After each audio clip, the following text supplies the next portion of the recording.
How to fix Samsung J7 Duo। Hang and restart problem.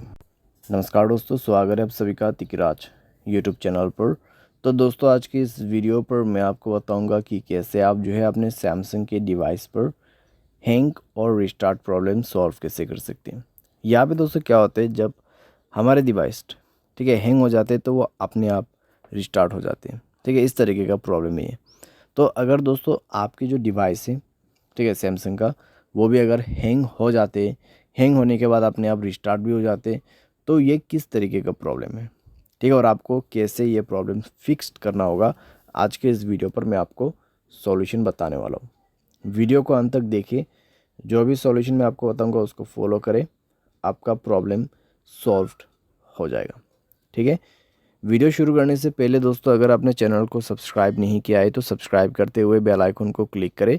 अगर आप online पैसा कमाना चाहते हैं तो वीडियो डिस्क्रिप्शन पर आपको लिंक मिल जाएगा।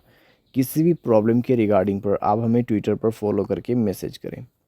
तो चलिए दोस्तों, वीडियो शुरू करते हैं। तो यहाँ पे दोस्तों जो हैंग एंड रिस्टार्ट प्रॉब्लम है, ठीक है, तो उसको फिक्स करने के लिए आपको सबसे पहले तो स्टोरेज में से क्लीन अप करना होगा। स्टोरेज को क्लीन कीजिए और मोबाइल पे कई सारे एप्लीकेशंस है तो उसको डिलीट कीजिए।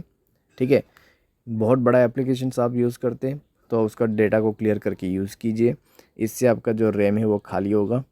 ठीक है, और कोई भी दोस्तों एप्लीकेशन जो कि बैड एप्लीकेशंस होगा उनको भी डिलीट कर दीजिएगा। बैड एप्लीकेशन जैसे कि कोई अननोन वेबसाइट से इंस्टॉल किया हुआ एप्लीकेशन, ठीक है, तो उनको डिलीट कीजिए और अपने स्पेस को फ्री अप कीजिए। उसके बाद माय फाइल्स पे जाए और यहाँ पे भी दोस्तों स्टोरेज को फ्री अप कीजिएगा। ठीक है, जब स्टोरेज आपका 40 to 30% एम्प्टी हो जाएगा, तब आप अपने मोबाइल सॉफ्टवेयर को अपडेट करेंगे। ठीक है, मोबाइल सॉफ्टवेयर को अपडेट करेंगे। मोबाइल सॉफ्टवेयर अपडेट होने के साथ ही साथ आपका प्रॉब्लम सॉल्व हो जाएगा।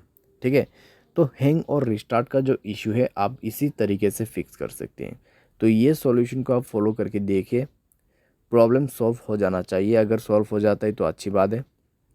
अगर इसके बाद भी प्रॉब्लम आते हैं तो आपको जाना है general management, reset and then factory data reset. ठीक है, फैक्ट्री डेटा रीसेट पे जाके आपको डायरेक्टली मोबाइल रीसेट कर देना है। जैसे ही रीसेट करोगे आपका प्रॉब्लम सॉल्व हो जाएगा।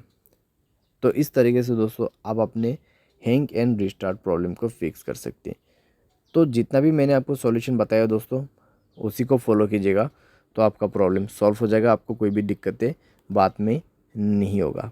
ठीक है, तो जो पॉसिबल सॉल्यूशन था मैंने आपको वही बताया, तो आप भी उसी को फॉलो कर लेना। उम्मीद करते हैं आपको ये वीडियो पसंद आया होगा। Thanks for watching.